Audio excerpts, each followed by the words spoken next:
Hello friends, कैसे हैं आप लोग। मैं श्रुति रस्तोगी अर्थ इंस्टीट्यूट में आपका हार्दिक स्वागत करती हूं। आज का हमारा चैप्टर है अधिगम का स्थानांतरण। तो सीडीपी की क्लास है आपकी, बहुत ही ज़्यादा महत्वपूर्ण क्लास है और हम पढ़ रहे हैं बाल विकास एवं शिक्षाशास्त्र, जो कि आपके परीक्षा में बहुत महत्वपूर्ण विषय है। इससे जुड़े हुए 30 क्वेश्चन आपके आते हैं और MCQ भी हमारे चैनल पर प्रारंभ कर दी गई है। आप विजिट कर सकते हैं चैनल पर। पिछले बहुत सारे पाठों का हमने अध्ययन करा दिया है। चैप्टर 19 है आज का। तो आशा करते हैं आप अच्छे से हमसे जुड़ें। अगर आप चैनल पर पहली बार आए हैं तो चैनल को सब्सक्राइब कीजिए, जिससे आने वाली वीडियो भी आपको लगातार मिलते रहें। और चैनल पर विजिट करके पिछली वीडियो भी आप ज़रूर देखिएगा, क्योंकि बहुत ही ज़्यादा इंपॉर्टेंट टॉपिक्स हैं जो आपको हम पीछे बता चुके हैं। ठीक है, तो बिना देर किए स्टार्ट करते हैं आज का अपना चैप्टर अधिगम का स्थानांतरण। देखिए, आपको तैयारी तो शुरू से ही करनी पड़ेगी। ठीक है, शुरू से ही आपको पढ़ना पड़ेगा। पाठ को पढ़िए, समझिए, फिर आप MCQ वाले क्वेश्चन कीजिए, है ना। चलिए देखते हैं आज का चैप्टर अधिगम स्थानांतरण। अधिगम का स्थानांतरण, इसके अधिगम के स्थानांतरण के प्रतिपादक हैं थार्नडाइक। देखिए, बहुत शॉर्टकट तरीके से दिया हुआ है, बहुत ही जल्दी ही निपट जाएगा आपका 10 से 5 मिनट, 10-7 मिनट में, 10-12 मिनट में। और बहुत ही ज़्यादा सारी ही चीज़ें आपकी इसमें आराम से शॉर्टकट तरीके से दी हुई हैं। प्रतिपादक हैं अधिगम के स्थानांतरण के थार्नडाइक। अधिगम का स्थानांतरण जो है आपका एक स्थिति में सीखा हुआ ज्ञान किसी दूसरी स्थिति में प्रयोग किया जाता है, वह अधिगम का स्थानांतरण कहलाता है। यानी कि जो पहला ज्ञान है, पूर्व ज्ञान हमारा, किसी दूसरी स्थिति में प्रयोग करना जो है अधिगम का स्थानांतरण कहलाता है। अधिगम का स्थानांतरण के 3 प्रकार हैं। पहला है सकारात्मक स्थानांतरण, दूसरा है नकारात्मक स्थानांतरण और तीसरा है शून्य स्थानांतरण। ठीक है, सबसे पहले देखते हैं हम सकारात्मक स्थानांतरण। देखिए, सकारात्मक स्थानांतरण कैसा है। जब एक ही स्थिति में सीखा हुआ ज्ञान किसी दूसरी स्थिति में सहायक होता है, वह सकारात्मक स्थानांतरण होता है। जैसे साइकिल चलाने वाला स्कूटी आसानी से सीख लेता है। फिर आता है आपका नकारात्मक स्थानांतरण, जिसे हम नकारात्मक, ऋणात्मक या प्रतिकूल स्थानांतरण भी कहते हैं। जब एक स्थिति में सीखा हुआ ज्ञान किसी दूसरी स्थिति में बाधा उत्पन्न करता है, वह नकारात्मक, ऋणात्मक या प्रतिकूल स्थानांतरण कहलाता है। जैसे कि अमेरिका के ड्राइवर को भारत में ड्राइविंग करने में बाधा उत्पन्न होगी, क्योंकि वहाँ के रूल्स अलग हैं और यहाँ के रूल्स अलग हैं। फिर आता है आपका शून्य स्थानांतरण। जब एक स्थिति में सीखा हुआ ज्ञान किसी दूसरी स्थिति में ना हो तो सहायक और ना ही बाधा उत्पन्न करता है। ना तो सहायता करता है, ना ही बाधा उत्पन्न करता है। जैसे कबीर के दोहे याद कर लेने पर भी रहीम के दोहे याद करने पर उतना ही समय लगेगा। ठीक है, देखिए, स्थानांतरण के बाद आता है आपका अधिगम का वक्र, जो सीखने का कम, अधिक, शून्य आदि को प्रदर्शित करता है। वक्र जो होता है अधिगम का 4 प्रकार का होता है।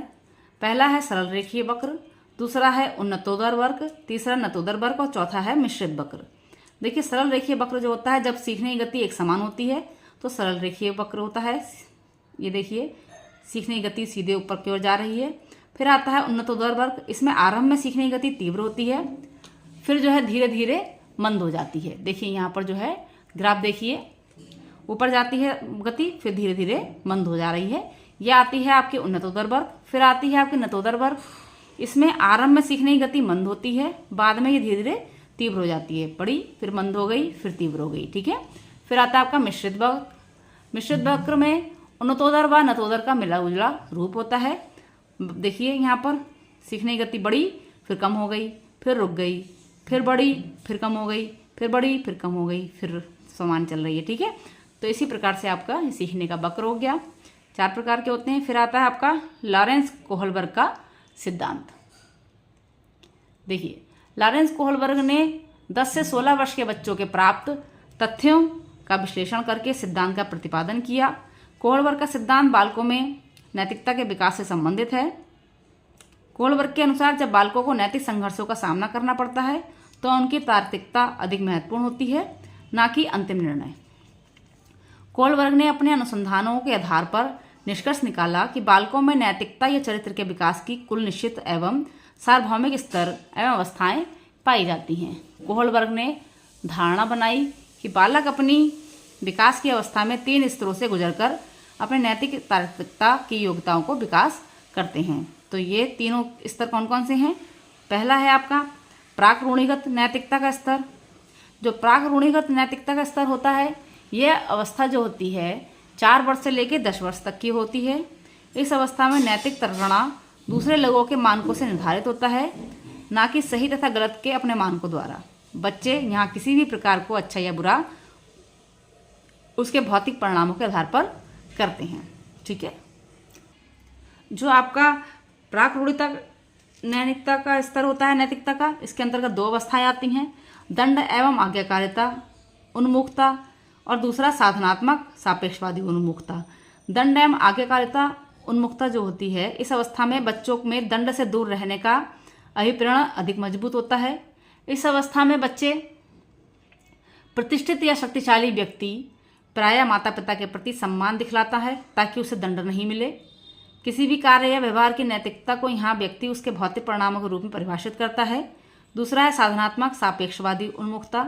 इस अवस्था में यद्यपि बच्चे पारस्परिकता तथा सहभागिता के स्पष्ट सबूत प्रदान करते हैं, यह छल योजित तथा आत्म परिपूरक पारस्परिकता होती है। पारस्परिकता होती है, ना कि सही अर्थ में न्याय, उदारता, सहानुभूति पर आधारित होती है। दूसरा आ जाता है आपका रूढ़िगत नैतिकता का स्तर।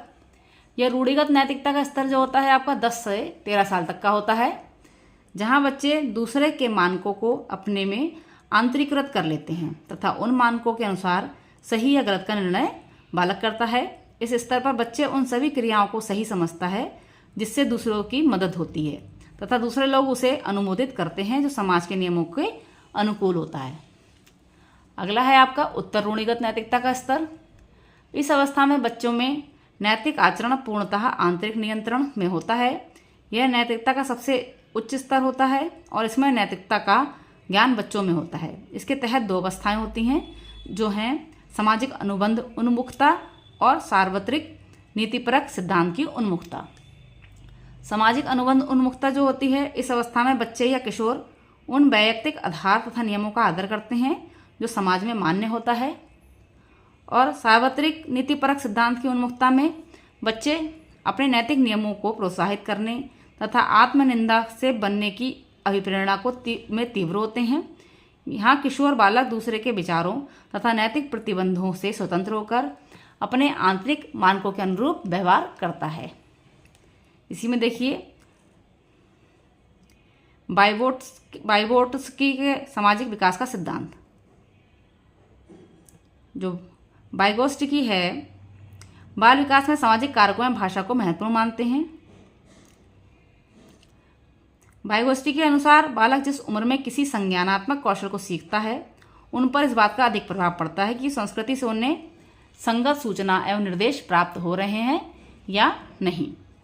वाइगोट्स्की के अनुसार संज्ञानात्मक विकास अंतर्वैयक्तिक सामाजिक परिस्थितियों में संपन्न होते हैं, जिसमें बालक को अपने वास्तविक विकास स्तर अर्थात जहाँ तक बालक बिना मदद के अपने कार्य कर सकता है तथा उन्हें संभाव्य विकास स्तर अर्थात जिसे सार्थक या महत्वपूर्ण व्यक्तियों की हेल्प से पूर्ण करने में सक्षम होती है की ओर ले जाने की कोशिश करता है। ठीक है, इन दोनों पक्षों के बीच क्षेत्र को समीपस्थ विकास का क्षेत्र कहा जाता है।